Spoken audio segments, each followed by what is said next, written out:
while Allah Azza and Jalla count the attributes of believers. What did he start with first? He started with deed after faith, but the most beautiful of deeds, who brings people closest to Allah. That mostly affect people. It is the daily 5 times prayer. But which prayer? First faith and deed, but which deed? Prayer, but which prayer? The prayer with humility. It means that the prayer that is not performed with humility, it won't affect that much. And the saved ones are those who pray with humility. It means such a promise is not given to those who do not pray with humility.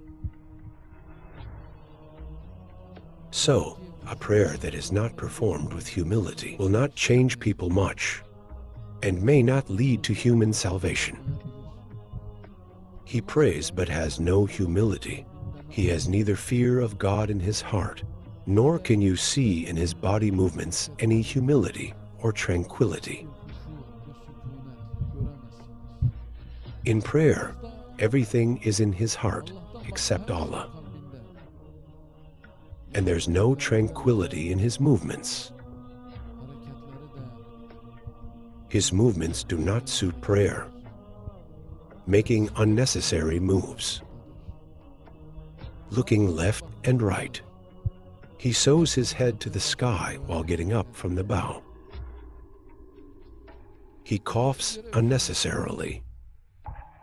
These are actions contrary to the humility observed in the body. He also has a heart. Can someone who lacks humility in their body have humility in their heart? If our prophet saw such a man, he would say, if there were humility in his heart, there would be humility in his body too. So, the prayers have to be performed with humility. Only then does it affect. Just as each medicine has conditions for it to take effect. Exactly like that. For example, you must take this medicine with food, while that one should be taken on an empty stomach. It has no effect if you don't drink it on an empty stomach. There are conditions. You will use it this way. If you do this, it will affect. Like that, the effect of prayer on a person is possible through such things. And one of them is humility. Prayer performed without attaining humility will not be very effective. Then that prayer will prevent him from evil and indecency. He will pray, but he will still be dishonest. He will pray, and he will still violate others' rights. He will pray, but he will still deal with interest. He will pray, but he will still continue to commit sins like these. That means prayer does not change his life. If he had attained humility, feeling that he is in front of Allah, fearing his majesty, feeling both fear and closeness in the presence of God, just as the child is afraid of his parents, he still jumps on their laps. Just like that, he will both fear Allah and be thrown at Allah, because there is no other door.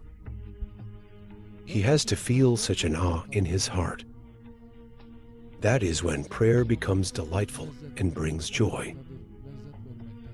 When he comprehends the majesty of Allah.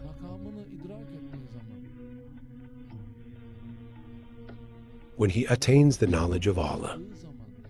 When he looks at the universe. When he sees the knowledge and power of Allah in the universe. When he appreciates his majesty. Only then will he perform prayer with true humility. He will bow respectfully in front of him. He saw his knowledge. He saw his might. He saw his mercy. He has seen what a magnificent artist he is. Only then, when he sees it, will he bow in respect before him. And only then will he attain humility. Only then will worship not cause him any discomfort. Otherwise, worship will be difficult for him. He wishes it to end as soon as possible. Even, he might wish that it was not obligatory.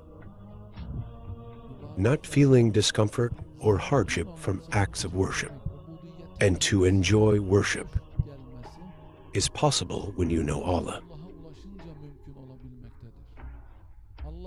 One who knows Allah does not find it difficult to worship him.